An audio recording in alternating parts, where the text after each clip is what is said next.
En julio de 2001, una médica pediatra de Guadalajara subió a una lancha en Palenque, rumbo a la selva chiapaneca. 5 días después, una tormenta volteó la embarcación en el río Lacantún. Recuperaron 2 cuerpos. El de Elena Tavares nunca apareció.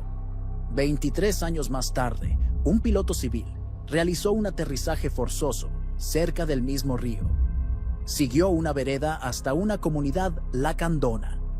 Allí, entre palapas y tendederos, vio a una mujer con huipil blanco y trenza larga. En su muñeca izquierda brillaba un reloj Casio azul, idéntico al de la fotografía que llevaba en su mochila. Elena Tavares Ortega cumplió 31 años en marzo de 2001.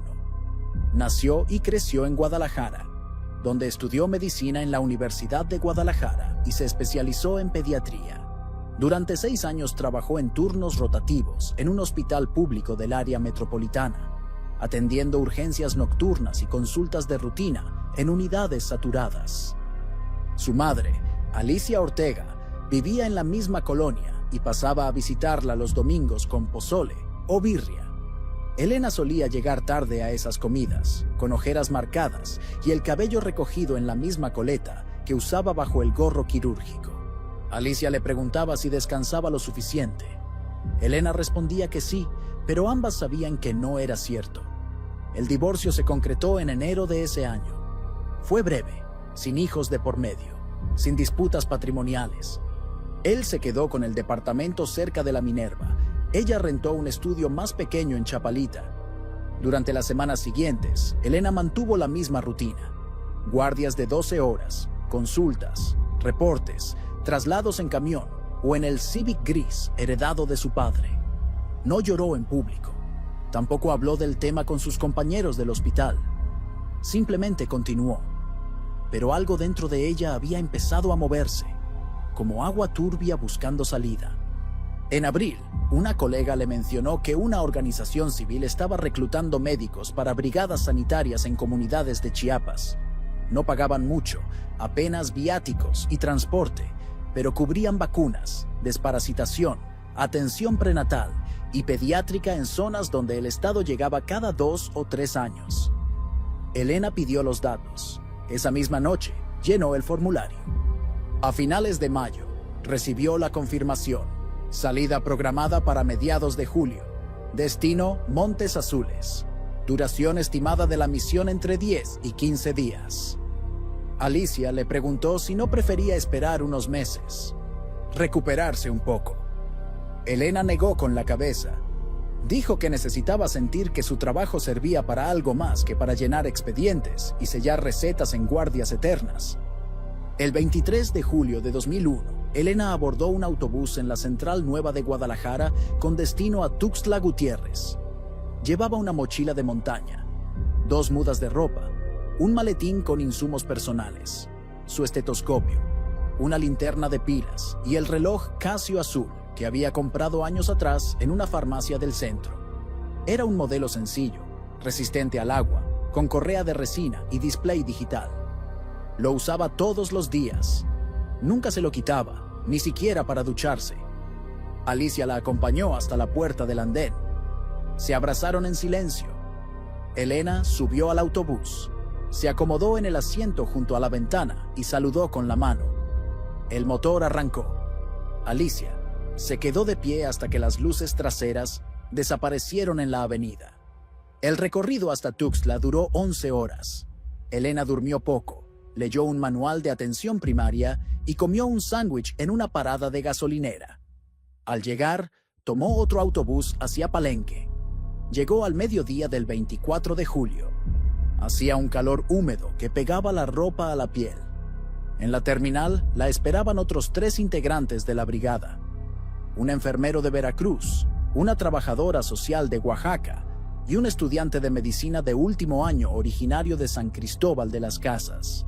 Se presentaron brevemente, cargaron el equipo en una camioneta y se dirigieron hacia el embarcadero ubicado a las afueras de Palenque, sobre un camino de terracería que bordeaba cultivos de maíz y pequeñas rancherías. El plan era navegar por el río Lacantún durante 5 días, con paradas en comunidades ribereñas, hasta alcanzar un campamento sanitario instalado en una zona remota de la reserva de la biosfera, Montes Azules. La embarcación era una lancha de fibra de vidrio con motor fuera de borda, pilotada por un hombre mayor de la región que conocía cada recodo del río. Cargaron cajas de medicamentos, vacunas en hieleras, carpas, víveres enlatados y garrafones de agua. Elena se sentó en la proa, ajustó la correa de su mochila y verificó que el reloj marcara la hora correcta. Eran las 3 de la tarde. El motor rugió. La lancha se despegó del muelle de madera y avanzó aguas arriba, cortando la superficie verdosa del Lacantún, mientras a ambos lados se levantaban paredes de vegetación densa, árboles de ceiba, helechos gigantes y lianas que colgaban como cuerdas sobre la corriente. Elena respiró hondo. Por primera vez en meses, sintió algo parecido a la calma. Durante los primeros 4 días, la brigada navegó sin contratiempos. Cada mañana partían temprano, cuando la niebla aún flotaba sobre el agua y el sol apenas asomaba entre las copas. Paraban en comunidades pequeñas, conjuntos de palapas con techos de palma, corrales de gallinas, canoas amarradas a troncos, niños descalzos que corrían hacia la orilla al escuchar el motor. Elena instalaba su consulta improvisada bajo un árbol o en el porche de alguna vivienda. Atendía infecciones respiratorias, diarreas, desnutrición leve, fiebres sin origen claro. Revisaba a los niños con paciencia, les tomaba la temperatura, auscultaba sus pulmones, aplicaba vacunas mientras las madres sostenían a los pequeños en brazos. No hablaba mucho, pero su presencia transmitía seguridad. El enfermero comentó una noche, mientras armaban las carpas, que Elena trabajaba como si llevara años en la selva. Ella sonrió sin responder. El 5.º día amaneció con el cielo plomizo. El piloto de la lancha observó las nubes bajas y sugirió quedarse en la última comunidad hasta que pasara el frente. Pero el cronograma estaba ajustado. Si no avanzaban esa mañana, perderían el enlace con el campamento base. Decidieron continuar. Navegaron durante 3 horas bajo un aire denso y caliente que anunciaba tormenta. A las 11 de la mañana, el viento comenzó a soplar en ráfagas cortas. Las olas del río se levantaron, chocando contra los costados de la lancha. El piloto redujo la velocidad. Elena se aferró a la borda. El cielo se oscureció como si alguien hubiera corrido una cortina. La tormenta llegó de golpe. Primero el viento, luego la lluvia en cortinas espesas que borraban la visibilidad. El motor luchaba contra la corriente, que había crecido en minutos. En una confluencia donde 2 brazos del río se encontraban, el agua formó un remolino amplio. La lancha giró bruscamente. El piloto intentó corregir el rumbo, pero una ola lateral golpeó con fuerza el casco. La embarcación volcó. Elena sintió el impacto del agua fría, el tirón de la corriente arrastrándola hacia abajo, el peso de la mochila jalándola. Pateó con fuerza, logró quitarse una correa, emergió tosiendo. Buscó con la mirada a los demás. Vio al estudiante aferrándose a un remo, a la trabajadora social flotando boca arriba a unos metros. Gritó sus nombres, pero el rugido del agua y el viento se lo tragó todo. La corriente la arrastró lejos del punto del accidente. Elena intentó nadar hacia la orilla, pero el río era más fuerte. Chocó contra un tronco sumergido, luego contra rocas, sintió el golpe en las costillas. Tragó agua. En algún momento dejó de luchar.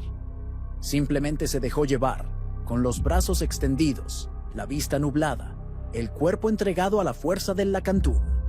No supo cuánto tiempo pasó así. Pudo haber sido 1 hora, pudieron haber sido 3. Cuando la corriente finalmente la depositó en una zona más tranquila, cerca de la margen izquierda, Elena apenas tenía fuerzas para arrastrarse. Se aferró a una raíz que sobresalía del lodo, se impulsó hacia la orilla, trepó entre helechos y raíces resbaladizas hasta quedar tendida sobre tierra firme. Respiraba con dificultad, tosió agua turbia. Se tocó las costillas y sintió dolor, pero nada parecía roto. Levantó la muñeca izquierda. El reloj Casio azul seguía allí, empañado por dentro, pero funcionando. Marcaba las 2:15 de la tarde. No escuchó voces humanas de inmediato, solo el golpeteo de la lluvia sobre las hojas, el rumor del río a sus espaldas, el canto agudo de algún ave oculta en la espesura. Intentó incorporarse, pero el mareo la tumbó de nuevo. Cerró los ojos. Cuando los volvió a abrir, 3 figuras estaban de pie frente a ella. Hombres jóvenes, descalzos, con pantalones de manta y camisetas desteñidas. Uno de ellos le habló en español entrecortado. Elena no entendió todo, pero captó la palabra ayuda. Asintió. Entre los 3 la levantaron con cuidado. La sostuvieron por los hombros y comenzaron a caminar por una vereda angosta que se adentraba en la selva. Elena dejó que la guiaran. No sabía hacia dónde iba. No sabía si los demás habían sobrevivido. No sabía nada, excepto que estaba viva y que el reloj en su muñeca seguía marcando los segundos. Si disfrutas este tipo de historias reales e impactantes, activa las notificaciones del canal para no perderte los próximos casos. Cada semana traemos investigaciones profundas que te mantendrán al borde del asiento. La comunidad a la que llegó Elena estaba compuesta por 11 familias. Las viviendas eran palapas de madera y palma elevadas sobre pilotes, con pisos de tabla y sin paredes completas, solo cortinas de tela o lonas para separar espacios. Había corrales con gallinas, un par de cerdos amarrados cerca de los árboles, canoas volteadas sobre la orilla del río, tendederos con ropa colgada y un fogón comunitario bajo un techo más grande donde se reunían para comer. Todo estaba rodeado de selva cerrada, ceibas enormes, helechos de 2 metros, lianas colgantes, el zumbido constante de insectos y el grito lejano de monos aulladores al amanecer. La llevaron a una de las palapas. Una mujer mayor, de cabello largo atado con un cordón, le quitó la ropa empapada y le dio una muda seca, una falda larga de algodón y una blusa blanca sin mangas. Elena temblaba. La mujer le preparó un té amargo hecho con hojas que no reconoció y le indicó que se acostara en un petate extendido sobre el piso de madera. Elena obedeció. Cerró los ojos. Durmió durante horas, quizá durante días. Cuando despertaba, veía sombras moviéndose alrededor. Escuchaba voces en un idioma que no comprendía. Sentía el calor húmedo pegándose a su piel. Le daban agua, caldo de gallina, tortillas recién hechas. Ella comía sin hablar, sin preguntar. Algo dentro de su cabeza estaba roto. Los primeros fragmentos de memoria regresaron al cabo de una semana. Recordó el hospital de Guadalajara, los pasillos largos, el olor a desinfectante, las guardias nocturnas. Recordó a su madre preparando pozole los domingos. Recordó la firma del acta de divorcio en una oficina del registro civil. Pero no recordaba su propio nombre completo. Tampoco recordaba por qué estaba en Chiapas, ni cómo había llegado a esa comunidad. Cuando intentaba forzar la memoria, sentía un dolor sordo detrás de los ojos y prefería dejarlo ir. La mujer mayor le hablaba despacio, en español, mezclado con palabras en lacandón. Le decía que había llegado arrastrada por el río, que la tormenta había sido fuerte, que otros no habían tenido la misma suerte. Elena entendía, pero no procesaba del todo el significado. Pasaron 3 semanas. Elena comenzó a moverse por la comunidad. Ayudaba a lavar ropa en el río, a desgranar maíz, a cuidar a los niños mientras las madres trabajaban en la milpa. Un día, uno de los niños se cayó de un árbol y se abrió la rodilla. Elena actuó sin pensar. Pidió agua limpia, trapos, buscó entre las pertenencias que le habían secado y encontró restos de su maletín médico, incluyendo un frasco de alcohol y gasas empacadas en bolsas selladas. Limpió la herida con cuidado, aplicó presión para detener el sangrado, vendó la rodilla con precisión. Los adultos la observaron en silencio. La mujer mayor asintió despacio, como si algo le quedara claro. A partir de ese momento, comenzaron a llevarle casos. Fiebres en bebés, cortes infectados, dolores de estómago, embarazos. Elena respondía con una seguridad que no sabía de dónde venía. Revisaba síntomas, palpaba abdómenes, escuchaba latidos con la palma de la mano sobre el pecho. No tenía instrumental completo, pero improvisaba. Usaba plantas que los habitantes le mostraban. Para la diarrea, para bajar la fiebre, para desinflamar. Aprendió observando. Preguntaba con gestos, repetía nombres en lacandón, tomaba nota mental de lo que funcionaba. Su memoria médica estaba intacta, aunque no recordara dónde la había aprendido. Era como si su cuerpo supiera hacer cosas que su mente aún no lograba nombrar. Al cumplirse 2 meses desde su llegada, Elena recuperó su nombre completo. Fue una mañana, mientras lavaba ropa en el río. Vio su reflejo en el agua y de pronto lo supo. Elena Tavares Ortega, médica, Guadalajara, 31 años, divorced, brigada sanitaria, accidente. Lo recordó todo de golpe, como si alguien hubiera encendido una luz. Se quedó inmóvil, con las manos sumergidas en el agua fría, mirando su propio rostro fragmentado por la corriente. Recordó la lancha volcando, el agua arrastrándola, el pánico, la entrega. Recordó a su madre esperándola en Guadalajara. Recordó que alguien debía estar buscándola. Elena no dijo nada ese día, ni al siguiente. Guardó el recuerdo como quien guarda un objeto pesado en el fondo de una caja. Sabía que podía irse. Sabía que podía pedir ayuda, caminar hasta alguna comunidad más grande, buscar un radio, un teléfono, contactar a las autoridades. Pero también sabía que si lo hacía, tendría que regresar a Guadalajara. Tendría que explicar qué había pasado, por qué había sobrevivido, por qué no había intentado buscar antes. Tendría que volver a las guardias de 12 horas, al departamento vacío en Chapalita, a las preguntas de su madre, a la rutina que la había dejado exhausta. Y algo en su interior se resistía a ese regreso. Durante las semanas siguientes, Elena observó cómo funcionaba la vida en la comunidad. No había prisa, no había horarios estrictos. La gente trabajaba en la milpa, pescaba en el río, tejía bolsas de Ixtle, preparaba alimentos, cuidaba a los niños, se reunía al atardecer para comer juntos. Las decisiones se tomaban en consenso, sin gritos ni imposiciones. Los conflictos se resolvían hablando, a veces durante horas, hasta que todos estaban conformes. No había electricidad, ni agua entubada, ni señal de celular. Tampoco había clínicas, ni escuelas formales, ni policía. Lo que había era conocimiento acumulado durante generaciones. Cómo leer el río, cómo sembrar según la luna, cómo curar con plantas, cómo vivir sin depender de lo que venía de afuera. Elena comenzó a integrarse de manera más profunda. Aprendió a hacer tortillas a mano, amasando la masa de maíz sobre una tabla de madera. Aprendió a encender fuego con leña húmeda, a pescar con anzuelos improvisados, a identificar senderos en la selva. Los niños la seguían a todas partes. Le enseñaban nombres de plantas en lacandón. Le mostraban nidos de aves. Le regalaban semillas de colores. Las mujeres mayores la invitaron a participar en partos. Elena asistió el primero con las manos temblorosas, pero su entrenamiento médico afloró de inmediato.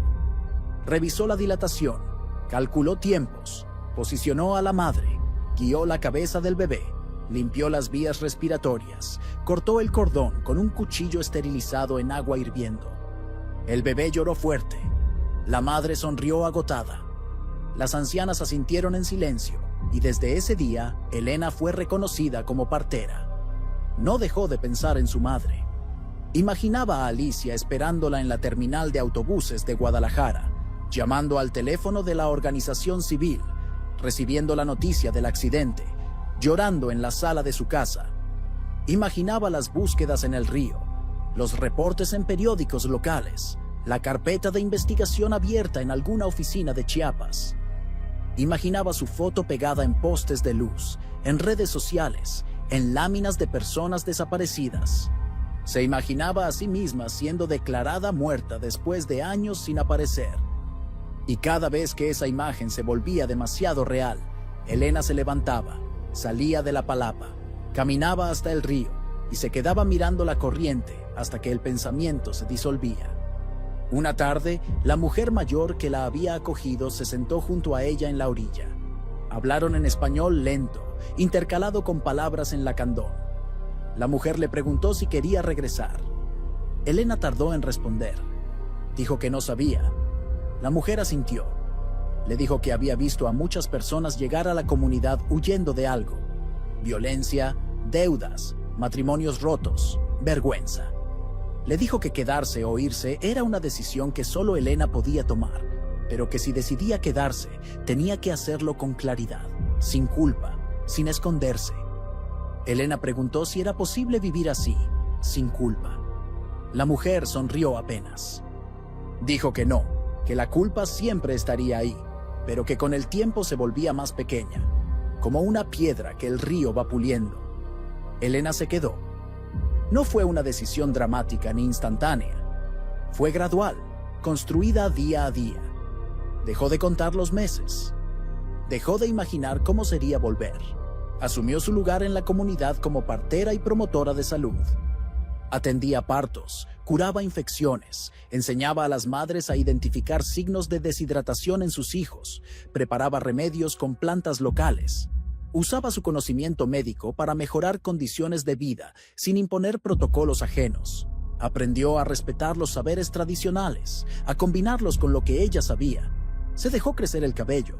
Comenzó a usar huipiles blancos que las mujeres le regalaban. Aceptó collares de semillas.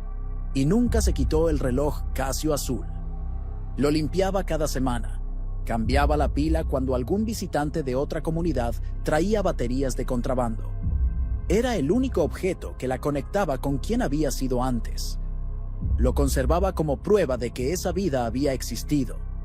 En Guadalajara, Alicia Ortega esperó en la terminal de autobuses el 30 de julio de 2001. Elena había dicho que regresaría ese día, al mediodía.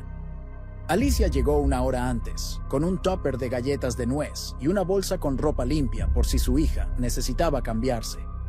Se sentó en una banca cerca de los andenes y esperó. Pasó el mediodía. Pasaron las 2 de la tarde. A las 3, Alicia preguntó en ventanilla si había retrasos. Le dijeron que el autobús de Tuxtla había llegado a tiempo. Preguntó si su hija había abordado. No tenían registro. Llamó al teléfono que Elena le había dado, el de la organización civil que coordinaba la brigada. Nadie contestó. Llamó 5 veces más. A las 6 de la tarde, una mujer finalmente respondió. Alicia preguntó por Elena Tavares Ortega. La mujer le pidió que esperara. Se escucharon voces al fondo, pasos, el ruido de papeles. La mujer volvió al teléfono y le dijo que había ocurrido un accidente en el río Lacantún, que la brigada había volcado, que había sobrevivientes, pero también desaparecidos, que Elena estaba entre los desaparecidos. Alicia no gritó, no lloró de inmediato, simplemente dejó de respirar por un momento. Luego preguntó qué estaban haciendo para buscarla. La mujer le dijo que Protección Civil de Chiapas había activado un operativo de búsqueda en el río, que había pobladores apoyando desde tierra, que estaban peinando las orillas, kilómetro a kilómetro. Alicia preguntó cuándo podía viajar. La mujer le dijo que era mejor esperar, que el terreno era complicado, que las autoridades estaban manejando la situación. Alicia colgó. Guardó el tupper de galletas en su bolsa. Salió de la terminal. Caminó hasta la parada del camión. Subió. Se sentó junto a la ventana. Miró la ciudad pasar sin verla realmente. Cuando llegó a su casa, cerró la puerta, se sentó en la sala y entonces, sí, lloró. Durante las 2 semanas siguientes, Alicia llamó todos los días. Preguntaba por avances. Le informaban lo mismo: búsquedas activas, rastreo con perros, sobrevuelos en helicóptero de la Secretaría de Marina, entrevistas con comunidades ribereñas. Recuperaron 2 cuerpos, el del piloto de la lancha y el del enfermero veracruzano. El estudiante de medicina y la trabajadora social aparecieron vivos, rescatados por pescadores a varios kilómetros del punto del accidente. Elena no apareció, ni viva ni muerta. Alicia viajó a Tuxtla Gutiérrez en agosto. Fue a las oficinas de Protección Civil, a la Fiscalía de Chiapas, a la sede local de la organización que había organizado la brigada.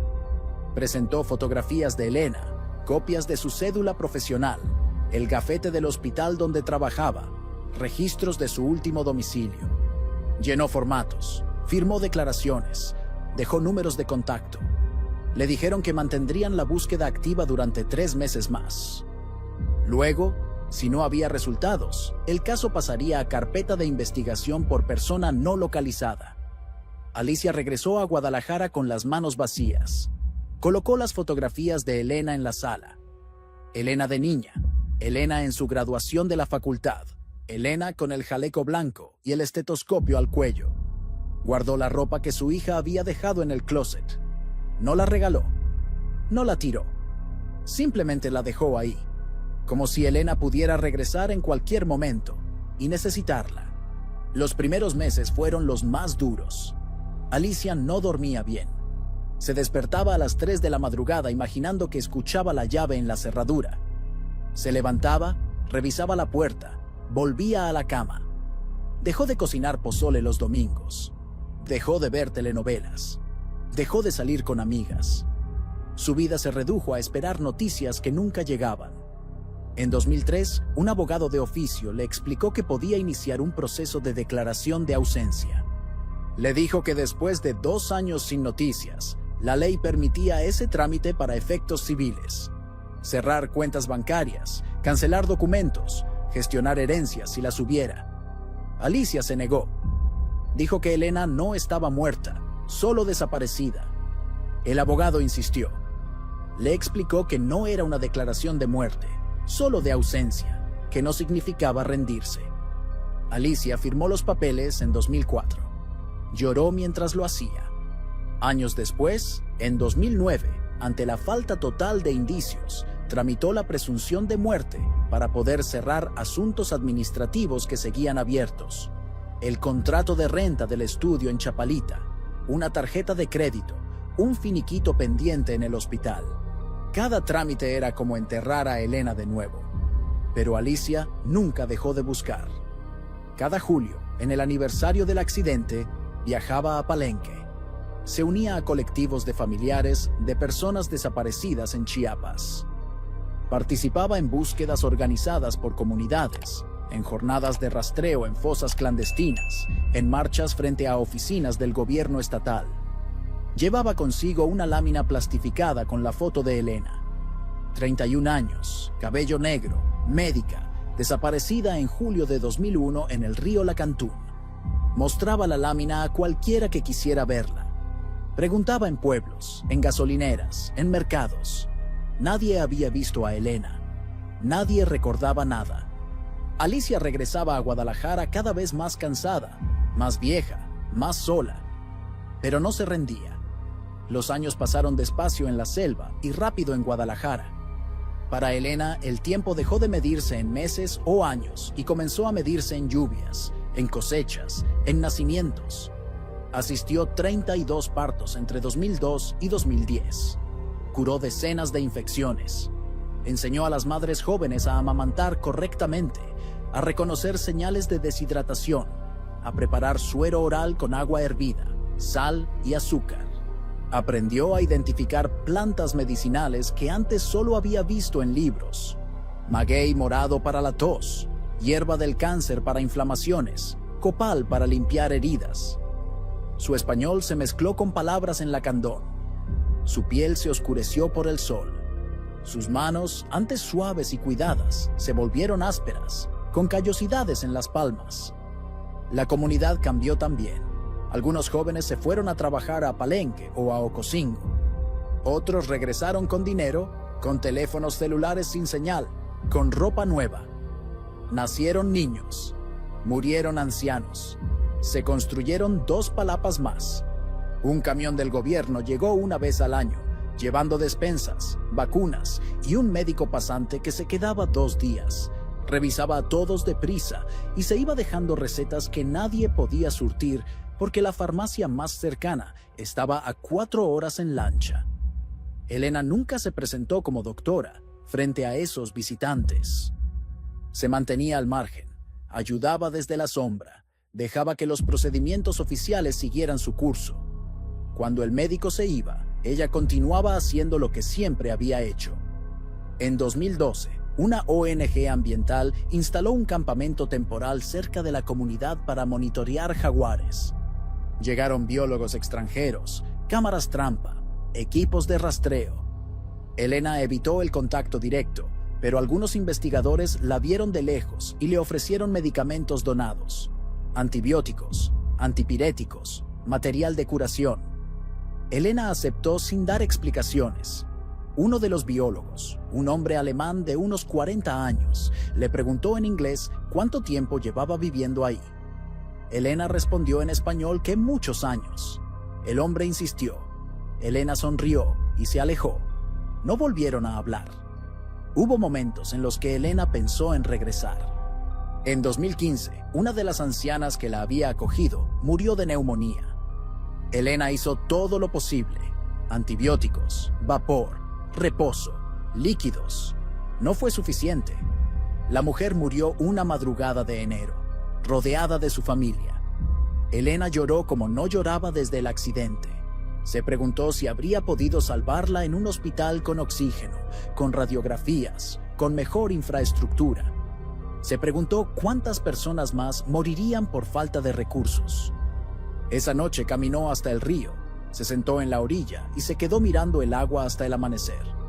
Pensó en Guadalajara, pensó en su madre, pensó en llamar, en explicar, en volver. Pero al día siguiente amaneció y siguió ahí. En 2018 llegó electricidad a una comunidad vecina, a 2 horas en lancha. Instalaron paneles solares y un sistema de radio. Elena fue con un grupo a comprar víveres y escuchó por primera vez en años las noticias. Elecciones, violencia en el norte, huracanes en la costa. Todo le sonaba lejano, como transmisiones de otro planeta. De regreso en la comunidad, le preguntaron si quería que le conectaran un panel para tener luz en su palapa. Elena dijo que no. Prefería el silencio. Prefería la oscuridad rota, solo por el fuego y las luciérnagas. Para 2020, Elena tenía 50 años. Su cabello, completamente negro 2 décadas atrás, mostraba mechones grises en las sienes. Sus manos seguían firmes. Su vista seguía clara. Asistía a partos con la misma paciencia que en sus primeros años. Los niños que había ayudado a nacer ya eran adolescentes.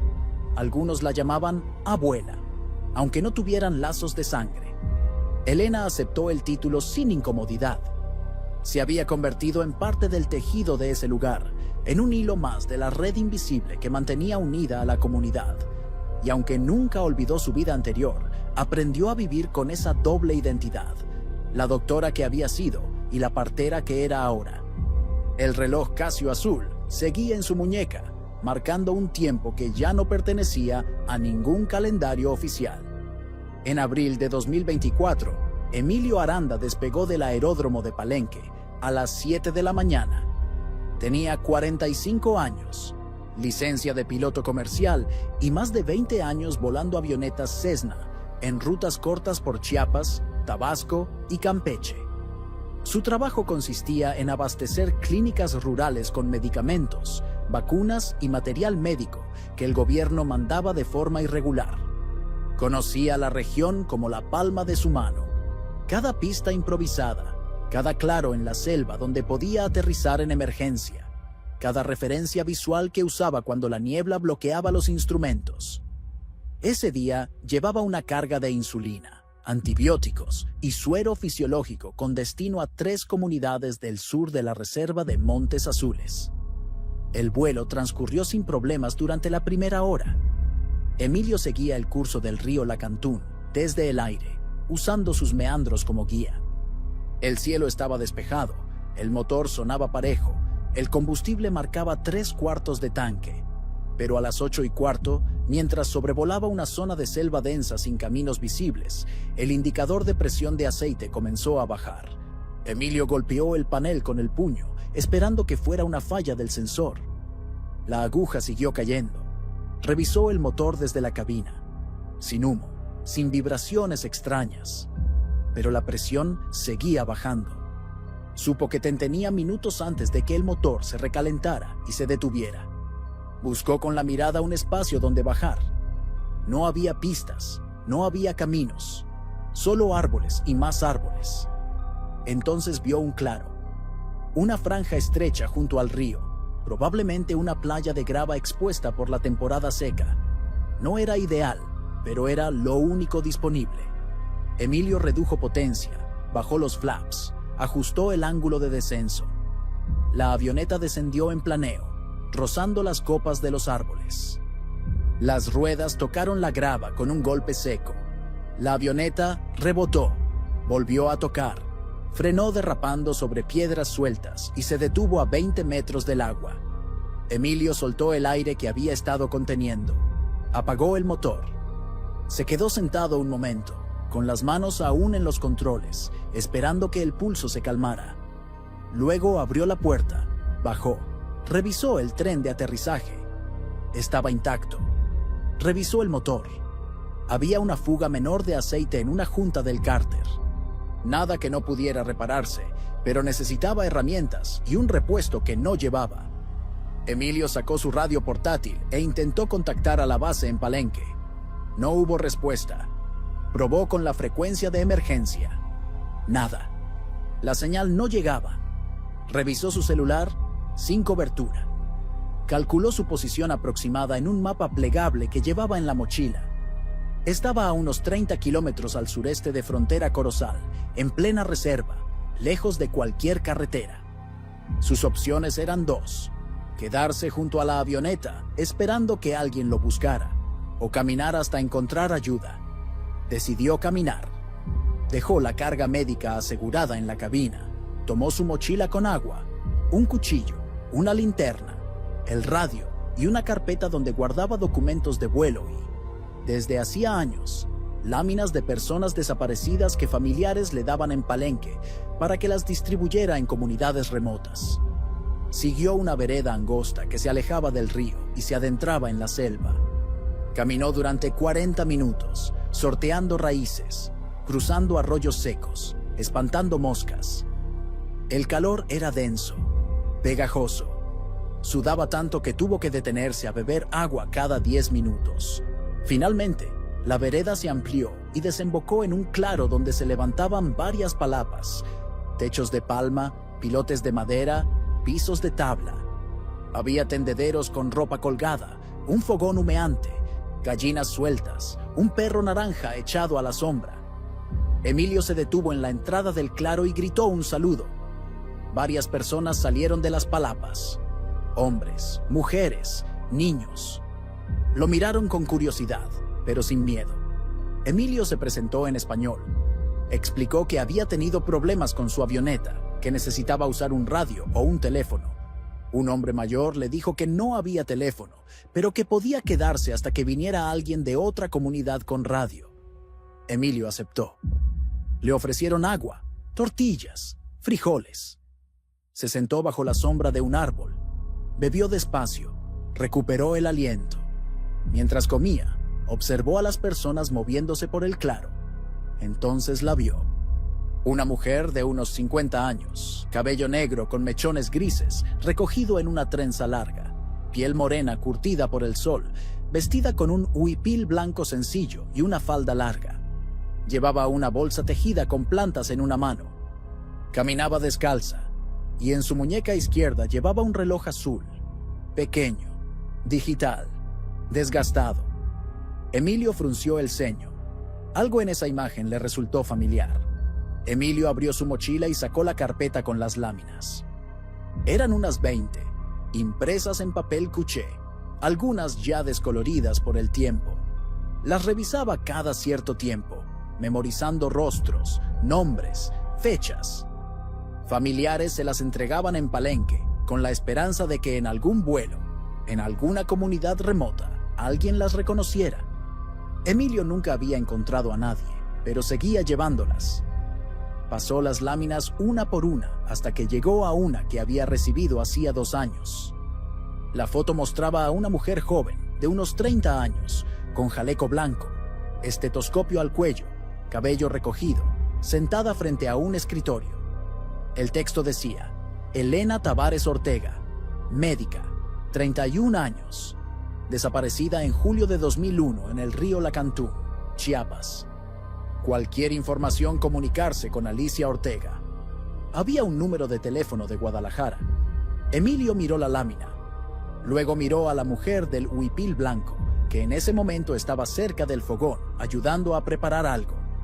Las diferencias eran obvias.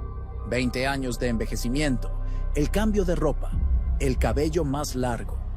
Pero había algo en los rasgos faciales que coincidía. La forma de la nariz, la línea de la mandíbula y sobre todo, el reloj azul en la muñeca izquierda. Emilio se levantó despacio, caminó hacia ella con la lámina en la mano. La mujer lo vio acercarse y lo miró con calma, sin alarma. Emilio le mostró la lámina sin decir nada.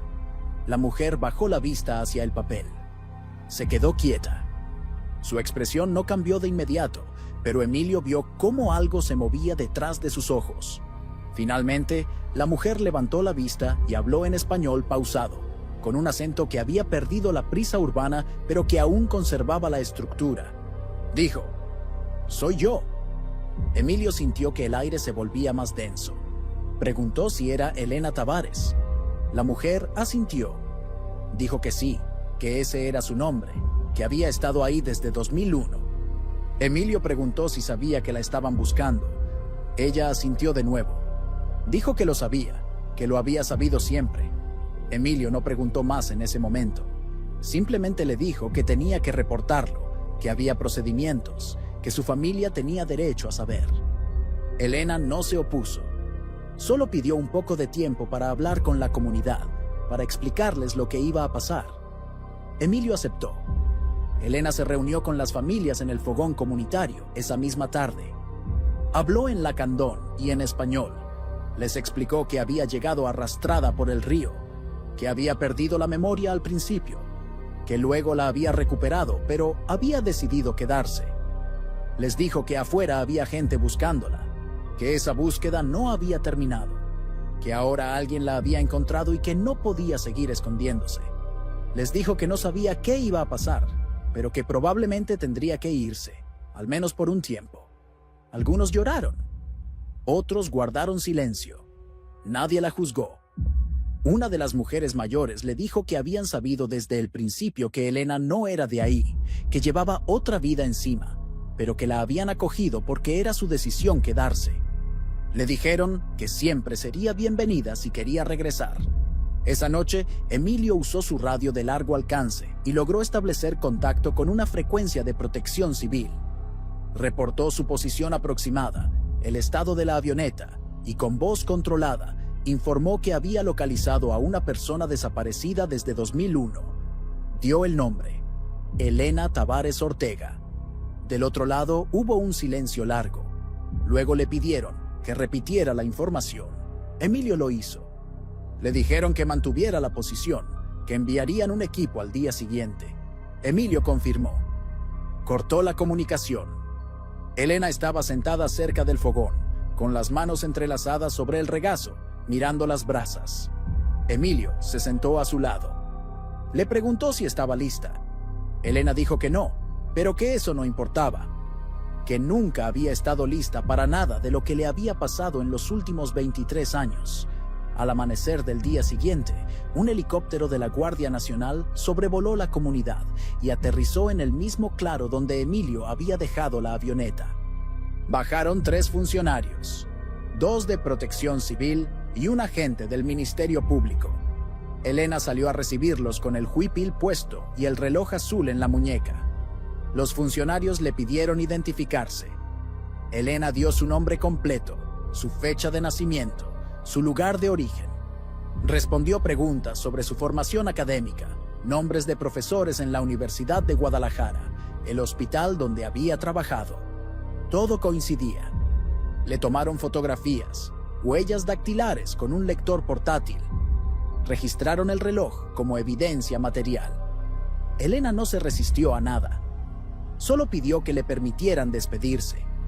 Los funcionarios accedieron. Elena abrazó a las mujeres que la habían acogido, a los niños que había ayudado a nacer, a los ancianos que le habían enseñado a leer la selva. No hubo llantos dramáticos, solo abrazos largos y silenciosos. Luego Elena subió al helicóptero. Las aspas comenzaron a girar. La comunidad se fue haciendo pequeña abajo, hasta desaparecer entre la selva. El helicóptero aterrizó en Palenque 2 horas después. Elena fue trasladada directamente a un hospital general para valoración médica. Le hicieron estudios de rutina, presión arterial, análisis de sangre, radiografías, revisión general.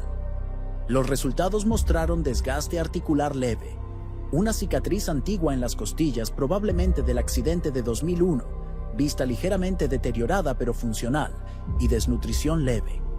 Nada grave.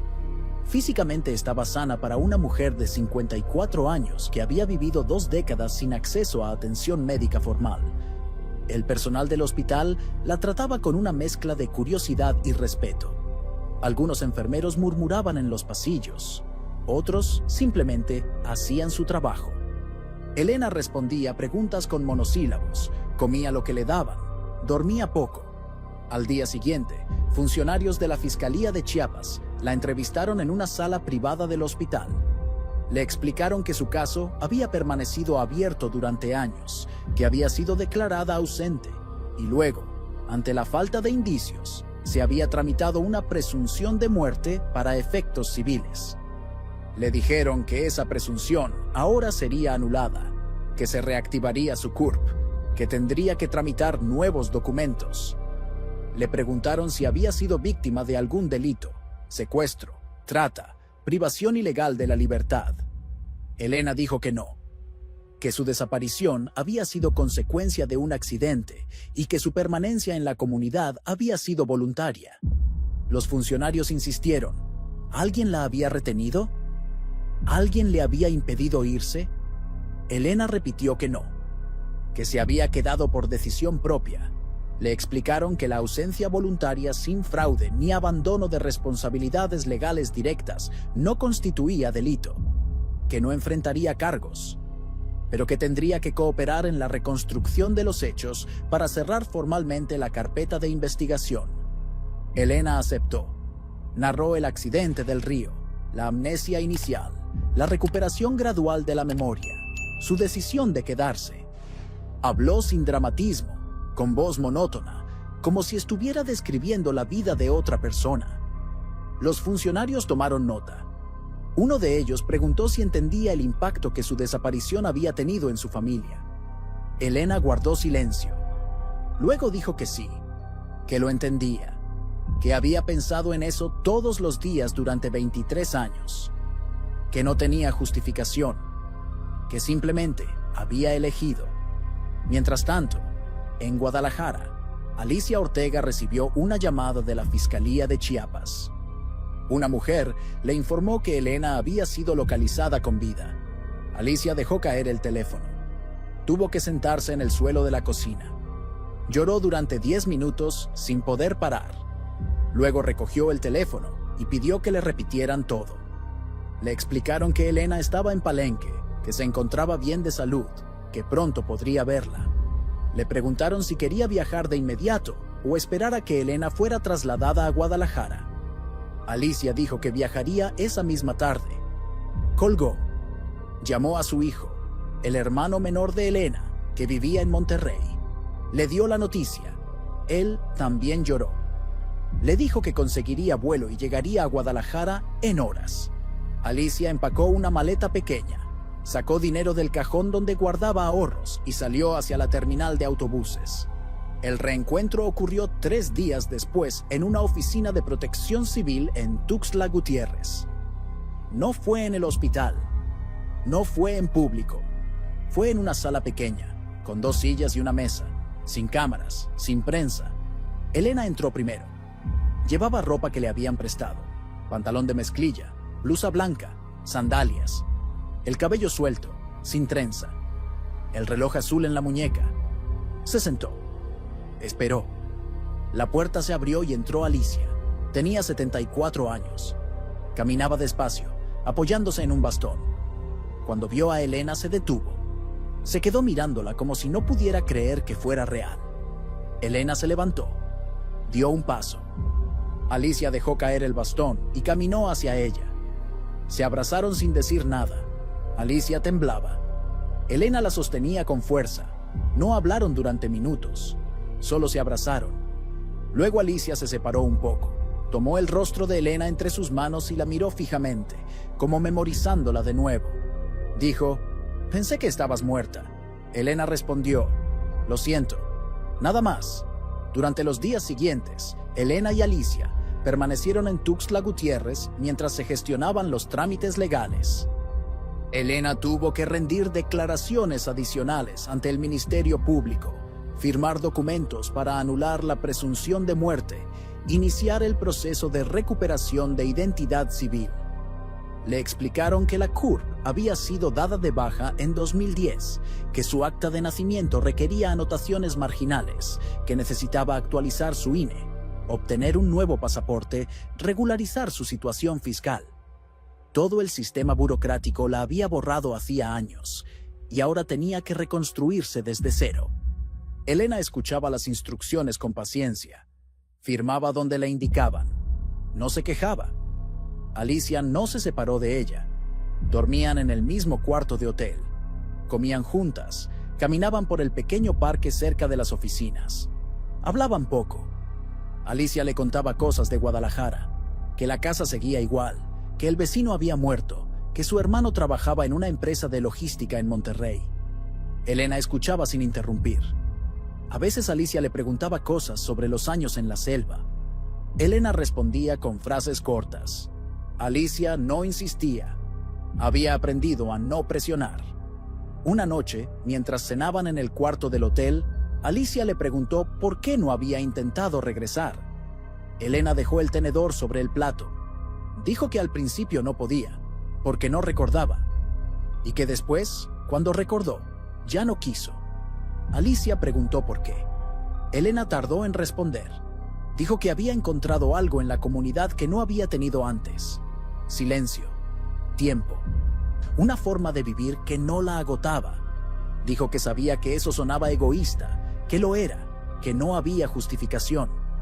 Alicia no respondió de inmediato. Luego dijo: «No te voy a decir que lo entiendo, pero tampoco te voy a juzgar. Ya te perdí una vez, no quiero perderte de nuevo». A mediados de mayo de 2024, Elena y Alicia regresaron a Guadalajara. Elena vio la ciudad desde la ventana del autobús y no la reconoció del todo. Había más edificios, más tráfico, más ruido. Llegaron a la casa de Alicia en la tarde. Elena entró despacio. Todo estaba como lo recordaba. Los mismos muebles, las mismas fotografías en la pared, el mismo olor a detergente y canela. Alicia le mostró el cuarto que había sido suyo. La ropa seguía en el closet. Elena abrió las puertas y vio sus blusas de hace 23 años, colgadas en ganchos, con el plástico de la tintorería puesto. Tocó la tela. Estaba rígida, amarillenta. Le preguntó a su madre por qué no las había regalado. Alicia dijo que no había podido. Elena intentó reintegrarse. Salía a caminar por la colonia, compraba pan en la tienda de la esquina, acompañaba a su madre al mercado. Pero todo le resultaba extraño. El ruido constante de los coches, las prisas de la gente, la cantidad de basura en las calles, las conversaciones superficiales, el bombardeo de pantallas en todos lados. Se sentía como una extranjera en su propia ciudad. Dormía mal. Se despertaba a las 4 de la madrugada, buscando el sonido del río, y solo encontraba el zumbido de los refrigeradores y el ladrido lejano de un perro. A veces se sentaba en el patio trasero de la casa, descalza, con el reloj azul en la muñeca, y se quedaba ahí hasta que amanecía. Alicia la llevó a consulta psicológica. El terapeuta le explicó que lo que estaba experimentando era normal: choque cultural inverso, duelo por la vida que había dejado en la selva, culpa acumulada por años. Le recomendó terapia familiar y sesiones individuales. Elena aceptó. Asistió a las citas sin falta, pero hablaba poco. Respondía preguntas con monosílabos. No lloraba, no se desahogaba. Simplemente estaba ahí, cumpliendo con el procedimiento. El terapeuta le dijo que el proceso de readaptación tomaría tiempo, quizá años. Elena asintió. No dijo que no estaba segura de querer readaptarse. Su hermano vino de visita en junio. Se quedó una semana. Los tres comieron juntos, vieron películas, hablaron de cosas triviales. Él le preguntó si pensaba volver a ejercer la medicina. Elena dijo que no, que su cédula profesional estaba vencida hacía años, que tendría que revalidarla, actualizar conocimientos, pasar exámenes, que no tenía energía para eso. Él le preguntó entonces qué pensaba hacer. Elena dijo que no lo sabía, que por ahora solo estaba tratando de existir. Él no insistió. Antes de irse, le dio un abrazo largo y le dijo que la quería, que no importaba lo que hubiera pasado. Elena le agradeció. Cuando él se fue, Elena lloró por primera vez desde que había regresado. En julio de 2024, una organización de derechos humanos contactó a Elena. Querían que participara en un foro cerrado sobre personas desaparecidas y reencontradas, dirigido a funcionarios públicos y colectivos de búsqueda. No sería mediático. No habría prensa. Solo un testimonio breve para ayudar a entender las complejidades de los casos de desaparición voluntaria. Elena dudó. Consultó con Alicia. Su madre le dijo que era su decisión, que ella la apoyaría de cualquier forma. Elena aceptó con una condición. No daría entrevistas individuales. No aparecería en medios. Solo hablaría una vez, en ese foro, y luego se retiraría. El foro se realizó en un auditorio pequeño de San Cristóbal de las Casas. Asistieron unas 60 personas, abogados, psicólogos, peritos, integrantes de colectivos. Elena llegó acompañada de Alicia. Vestía ropa sencilla, pantalón negro, blusa blanca, el cabello recogido, el reloj azul en la muñeca. Le dieron un micrófono. Se paró frente al grupo. Respiró hondo. Habló durante 10 minutos. Dijo que su desaparición había comenzado como un accidente, pero que se había convertido en una decisión. Que no había sido víctima de un delito, sino de sus propias circunstancias internas. Que había elegido quedarse porque no había encontrado fuerzas para regresar. Que eso no justificaba el dolor que le había causado a su familia. Que desaparecer no era una solución, sino una transferencia del sufrimiento. Que las personas que se iban voluntariamente dejaban heridas que no sanaban, búsquedas que no terminaban, familias atrapadas en la incertidumbre. Dijo que entendía que su caso era atípico, que la mayoría de las desapariciones en México no eran voluntarias, que había miles de familias buscando a personas que no eligieron irse, que fueron víctimas de violencia, de crimen organizado, de negligencia institucional, que su testimonio no pretendía minimizar esas realidades, pero que quería dejar claro que incluso en casos como el suyo, donde no había perpetradores externos, el daño era real, que su madre había pasado 23 años buscándola, que esos años no se recuperaban, que la culpa que ella cargaba no desaparecía con el reencuentro, que volver no era un final feliz, sino el comienzo de un proceso largo y doloroso de reconstrucción. Cuando terminó de hablar, el auditorio quedó en silencio. Nadie aplaudió. No era ese tipo de evento. Algunas personas lloraban en silencio, otras tomaban notas. Una mujer del público levantó la mano y preguntó qué le diría a alguien que estuviera pensando en desaparecer. Elena respondió sin dudar que no lo hiciera, que buscara ayuda, que hablara con alguien, que la huida no resolvía nada, solo lo posponía, que ella había pagado el precio de esa decisión todos los días durante 23 años y que su madre lo había pagado también, que no valía la pena. Después del foro, varios integrantes de colectivos se acercaron a Elena. Le agradecieron por hablar. Algunos le compartieron historias de familiares desaparecidos. Elena escuchó a todos. No ofreció consejos. No prometió soluciones. Solo estuvo presente.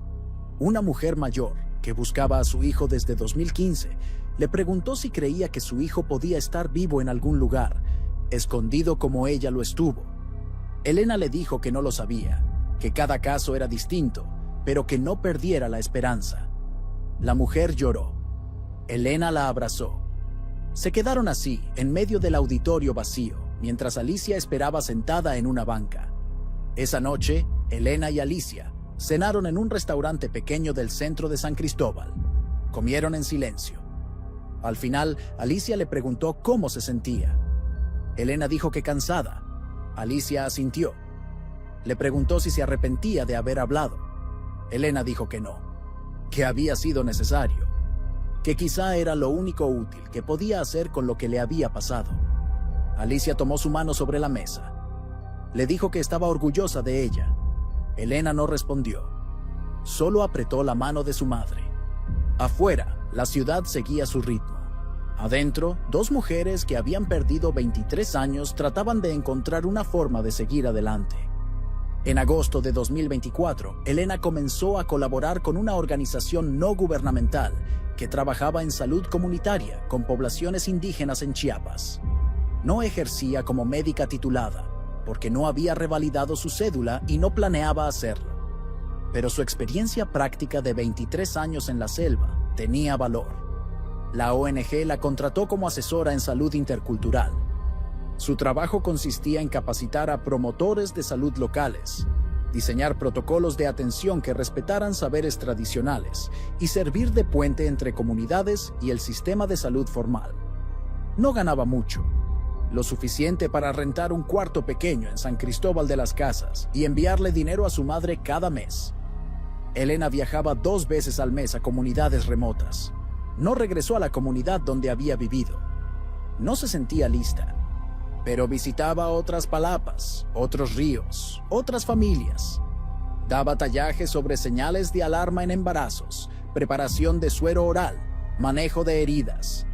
Escuchaba a las parteras tradicionales. Aprendía de ellas tanto como enseñaba. En esos viajes se sentía más cerca de sí misma que en Guadalajara. Cuando regresaba a San Cristóbal, llamaba a Alicia por teléfono. Hablaban brevemente. Elena le contaba dónde había estado. Alicia le preguntaba si comía bien, si dormía suficiente. Elena decía que sí, aunque no siempre fuera cierto. Alicia viajó a San Cristóbal en septiembre. Se quedó una semana. Elena le mostró su cuarto, una cama individual, un escritorio, una repisa con libros sobre medicina tradicional, una ventana que daba a un patio compartido. Alicia no hizo comentarios, solo preguntó si era feliz ahí. Elena dijo que no sabía si era felicidad, pero que era lo más parecido que había encontrado. Salieron a caminar por el centro. Visitaron la catedral, el mercado de artesanías, tomaron café en un lugar con vista a las montañas. Alicia le preguntó si alguna vez volvería a Guadalajara de forma permanente. Elena dijo que no lo creía, que Guadalajara era el pasado, que San Cristóbal era el presente, que no sabía dónde estaría su futuro. Alicia aceptó esa respuesta sin pelear. Antes de irse, Alicia le regaló un álbum fotográfico. Dentro había fotos de Elena de niña, de adolescente, de su graduación, de su boda, de los domingos familiares. También había recortes de periódicos sobre su desaparición, copias de los reportes de búsqueda, láminas impresas con su foto. Alicia le dijo que había guardado todo eso durante 23 años, pero que ya no lo necesitaba, que ahora le pertenecía a Elena. Elena hojeó el álbum en silencio. Cuando llegó a la última página, encontró una foto reciente. Alicia y Elena, juntas, tomada el día del foro en San Cristóbal. Ambas miraban a la cámara con expresión seria, pero había algo en sus posturas, los hombros tocándose apenas, que hablaba de cercanía. Elena cerró el álbum. Le dio las gracias a su madre. Alicia le dijo que no tenía que agradecer nada, que solo quería que Elena supiera que siempre tendría un lugar al cual volver si algún día lo necesitaba. Elena siguió usando el reloj Casio azul.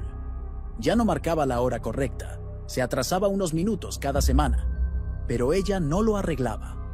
Lo llevaba en la muñeca como un recordatorio de lo que había sido, de lo que había perdido, de lo que había elegido. A veces cuando estaba sola, miraba el reloj y pensaba en la doctora que había subido a una lancha en julio de 2001. Pensaba en la mujer que había vivido 23 años en la selva. Pensaba en la persona que era ahora, dividida entre dos mundos, sin pertenecer del todo a ninguno. No tenía respuestas, no tenía un final claro, solo tenía días que se sucedían uno tras otro, trabajo que hacer, una madre que la esperaba y la certeza de que algunas heridas no sanan, pero se aprende a vivir con ellas. En octubre, Elena recibió un mensaje de la ONG. Le preguntaban si estaría dispuesta a coordinar un proyecto piloto de capacitación en 5 comunidades de Montes Azules. El proyecto duraría 6 meses. Elena aceptó. Sabía que eso significaba regresar a la región del río Lacantún. Sabía que probablemente vería de lejos la comunidad donde había vivido. Sabía que eso le dolería, pero también sabía que no podía seguir evitándolo. Empacó una mochila pequeña, guardó el álbum que su madre le había regalado, se puso el reloj azul, salió de su cuarto, cerró la puerta y caminó hacia la terminal de autobuses, sin mirar atrás. Si esta historia te impactó, suscríbete al canal y activa la campanita para recibir notificaciones de nuevos casos. Cada semana investigamos historias reales que te dejarán pensando. No te pierdas el próximo episodio.